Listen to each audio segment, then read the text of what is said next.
Welcome to another episode of the developer log of Unveil. And on this episode, I wanted to show you all the changes that I made a few weeks ago because I've been busy on other stuff for the past 2 weeks. But also I want to show you some additions that I've been doing lately, like this one right here. You can build bridges now on small gaps, and it's basically a resource sink.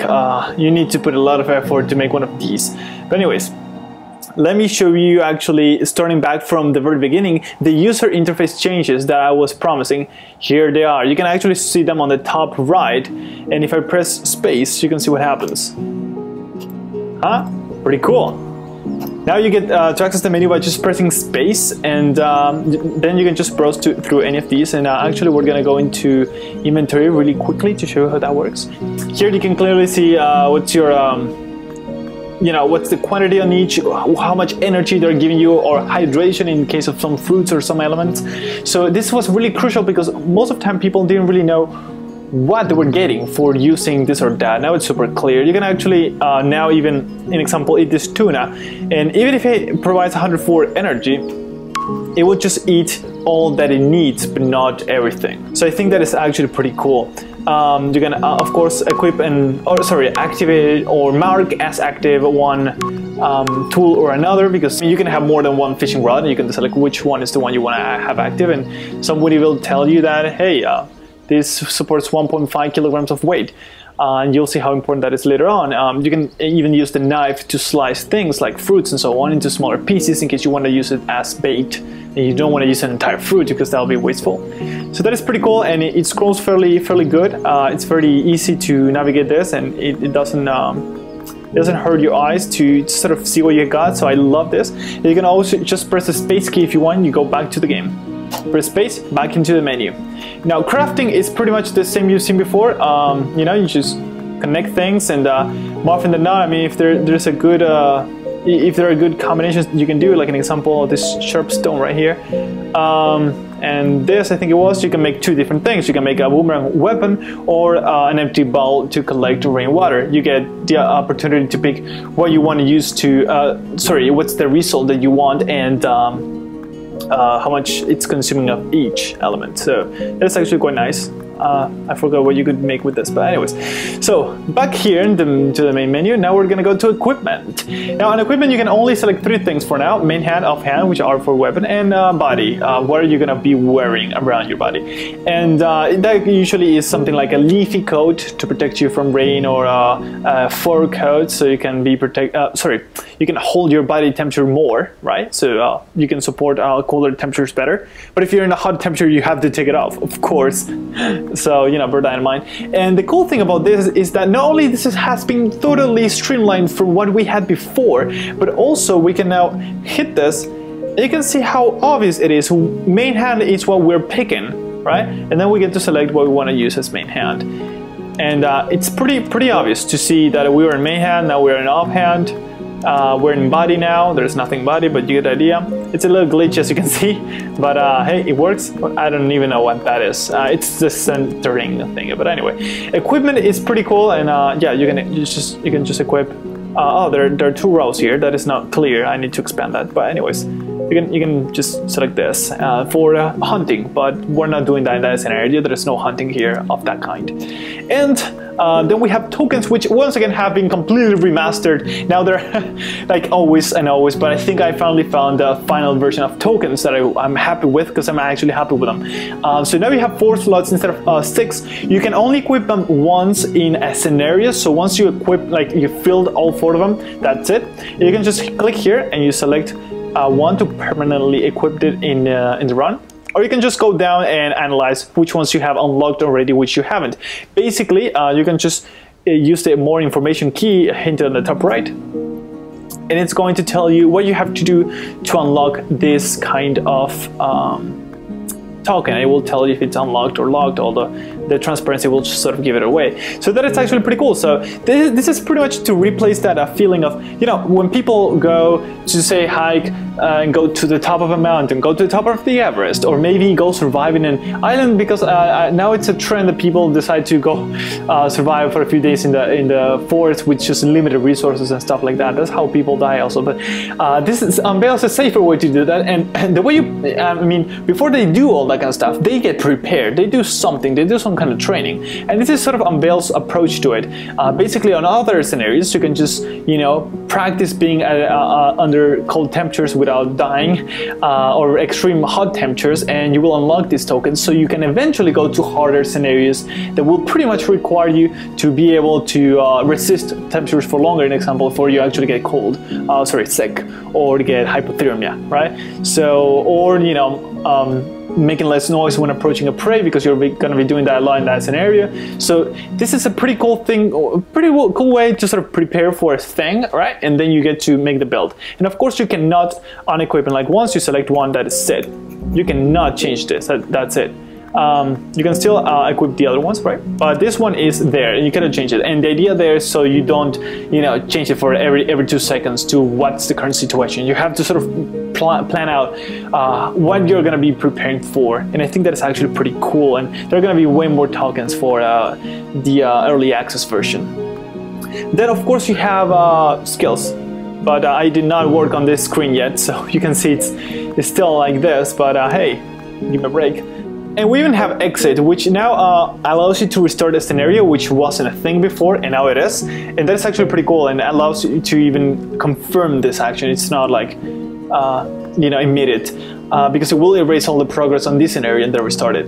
But before you had to pretty much erase the save file, and that is kind of silly. You can, I mean, for testing is fine, but not for any user really. Even for testers, that is not good even for testers. So, you know that. So those are some of the UI changes, but I made more than just the menus. As you can see, whatever I look at, you know, I see what this is, right? And I can interact with it. An example, if I interact with the rock, I will pick it up. And you know, one of the issues that some people had before was that they did not know about the inventory. Many people did not know how to manage an inventory in a video game, pretty much. I mean, the people that were testing Unveil. So I realized that some people will have issues knowing where things are going. When you pick up fruit, you're not just eating it, it's going to your inventory, then you have to go and eat it. So to sort of explain this behavior, I pretty much did this. See, now it's pretty clear, it's going to your inventory, you saw it. And it will show a hint that now it's not showing because I'm not in that tutorial. And it will say press space, and it will press space, and you'll see this, and you'll maybe look around, you see, oh, this is how you select things. And I'll just use the select key, and oh, there we go, I can use my fruit or whatever I picked up, right? Usually you will start picking up like something eatable, so you know, you sort of experience with that, you know, it's properly crafted. Anyways, we are thirsty indeed, but anyway, there's more to this UI. In example, you see that I can actually interact with the grass as always, but see what happens when I do. Oh, say what? This is actually pretty cool.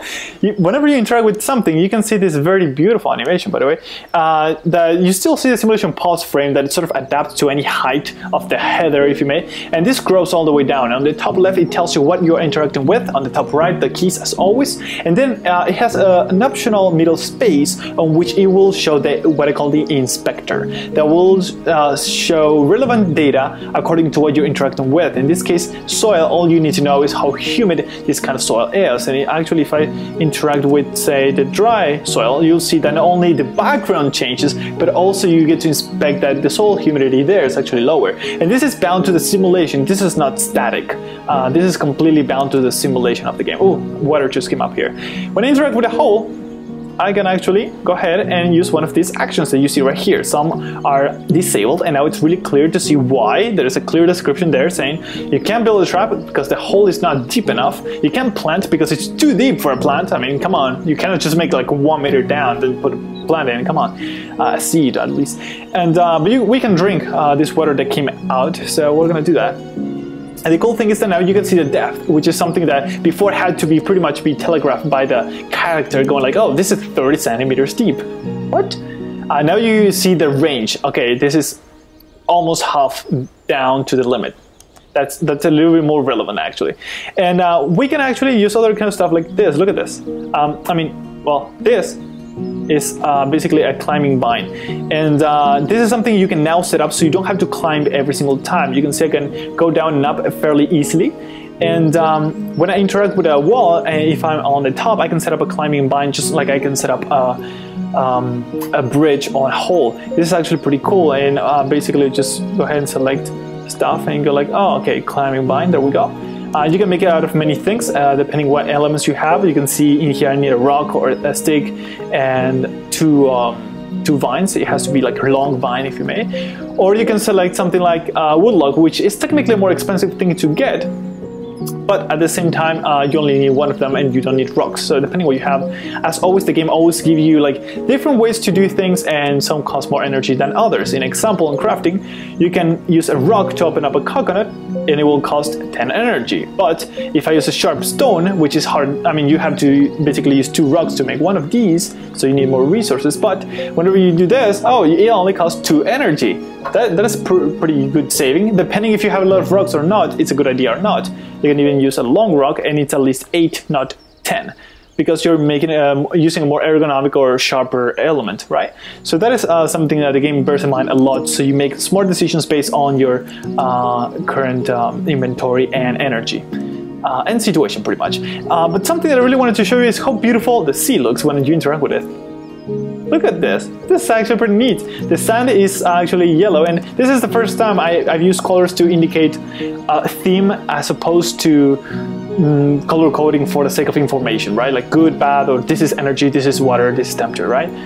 This is actually pretty nice. You can fish, of course. You can see the water temperature in case you want to bathe or whatever. It gives you an idea. It's pretty much like a raw idea of what temperature is, but if it's low, you assume it's cold. If it's very high, you assume it's very warm. That's it. And we can interact with the campfire, which is actually pretty cool. This is a campfire that I actually put down. You can see how it's red. I basically used some, I threw dirt at it because I wanted to save the fuel, because I just wanted to cook. So I just put in the little branches in there, then I turned it on, cooked, and then I put it off so I could save the fuel. We're gonna light this up just for the sake of showing you. Sorry, I went back. Here we go. Got a little flame. That's a little flame. We're gonna blow some wind. We're gonna repeat this process a little bit. There we go. You can see the fire strength actually going up, and it has a pretty nice animation going on there. We're gonna throw in a whole wood log, because why not? And you can see how you can clearly tell now how much fuel amount you got and what's the strength, and it's beautifully animated like a flame.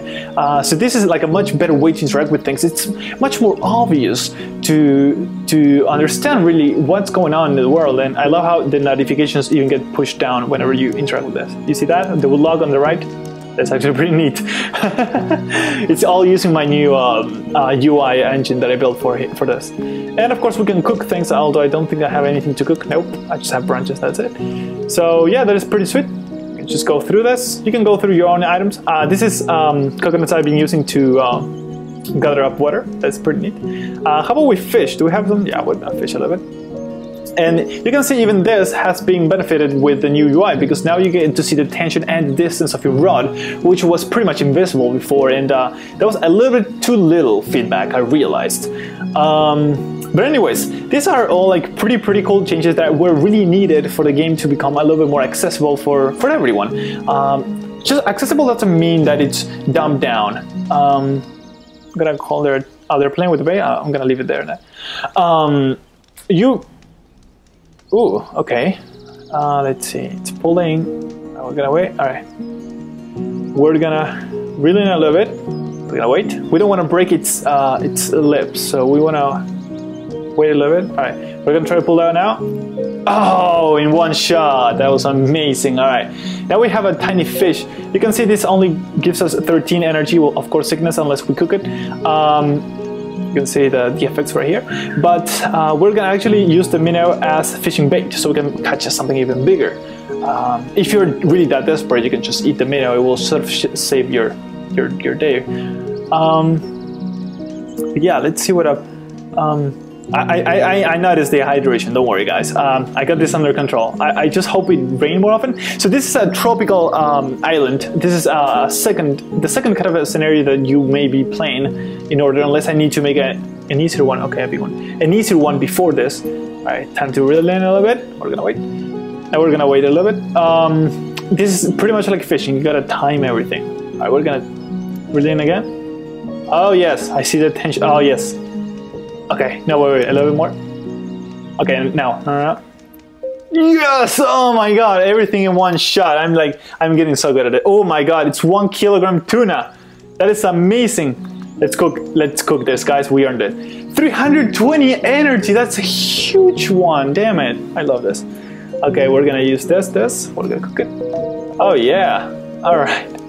That is so it's gonna shrink a little bit whenever you cook it. So now it's actually 240 energy. It's always less, but you don't take the hit of sickness, so it's actually even better. We're gonna drink something. Let's first of all, we're just gonna eat the fruit. It has some water in it, and now we're gonna open up a coconut. Oh wait, it's raining. Screw that. Okay, we're just gonna drink some water of this. It's already accumulating. I'm gonna stay here. This is actually why I love this place, because I can be protected from rain, but I have access to fishing, and you can just get out here a little bit and drink some water that whenever it gets accumulated. I want to drink from this one, and so it's pretty much like a little shelter that I came up with, so I kind of like it. But I mean, there are other places you can set up. I just like this one in particular. Oh my god. Actually, there was a lining that hit. Let me see if I can quickly go here. There was a lining that hit a tree while I was playing. Let's see. Yeah, I'm gonna make, these are all plants that I planted because reasons. Because I can. There, these two actually. They were all hit by linings. Well, now it looks like a blank ink on the floor because the lighting is kind of off. But anyways, so I don't know. These are all the changes pretty much that have been going on in the game. Yeah, I know. I'm sorry, man. We're gonna go back to the shelter. Let's just go. Oh my, it's getting really cold. Okay, there we go. There we go. You're fine. You're fine. We're kind of wet. You can see the water drops are falling off the guy, but hey, at least we got water, right? The good thing about a tropical environment is that it rains very often. It's also fairly humid, so setting up a campfire is kind of annoying. But besides that, yeah, it's pretty nice. And as I was saying, this is pretty much like the second scenario you would be playing. I'm not entirely sure. Basically, like I designed a scenario for me, and then I realized it's too hard because the game is too hard. And whenever I give it to the testers, I realized actually how hard it can get. Good thing I built this under this little in this little cave. There are actual caves you can explore, by the way. This is like just like a dent in a cliff. One of the things that I worry is that it may be too difficult. I need to get closer to the fire. It's really cold. So if this is too hard, I may have to do an extra scenario before this one, and then just make this one a little bit harder.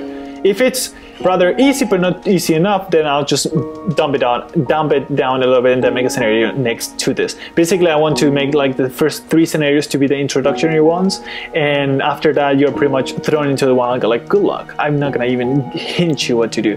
But at the very beginning, the game is so complex. There are so many aspects to it, like, you know, getting wet and the dissipation rate and everything, that, you know, I have to sort of cut down what you have to worry about. Like in this scenario, you don't really worry about weather being too hot. You do worry about the weather being too cold. You do worry about hydration. On the previous scenario, you don't. So the very beginning is going to be very linear because I just really need to teach you things, sort of like Portal. Like it just spends like a lot of time going. Well, I mean, Portal is extremely linear, but the idea there is that it teaches you everything you need to know for whenever you're thrown out into the wild. Like, well, in Portal you have those moments on which you're against the machine, right? And especially like the first one after you're promised the cake, and well, you know, spoiler, you don't get the cake. We're gonna throw something more to the fire. So for those moments, Yeah, it does. We're gonna blow a little wind. Here we go. So you need to introduce players to the mechanics, basically. And I just realized how complex this game was that I stopped adding features pretty much completely and just starting to properly teach how to do things. Because I assumed that players would just play perfectly, like if they had a year of experience, but that was just me. So anyways, I'm really excited about this. The early access version is coming really soon. It's going to be definitely before July. So, oh, this Campfire will disappear. Well, it kind of makes sense. By then, you will have enough scenarios before July, that is, you know, probably June. You will have beginnings of June.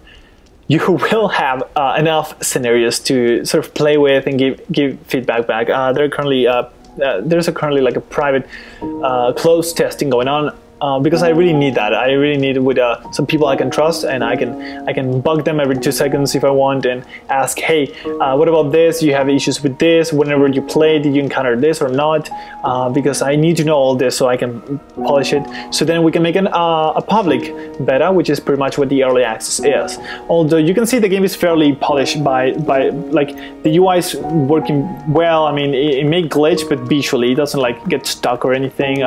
Everything works the way it should. It explains most of things the proper way. There's enough feedback now, so I'm pretty content, and I just can't wait to hand it over to you guys and see what your feedback is, and keep tinkering the game until we come up with a perfect true survival in nature game, survival simulator game.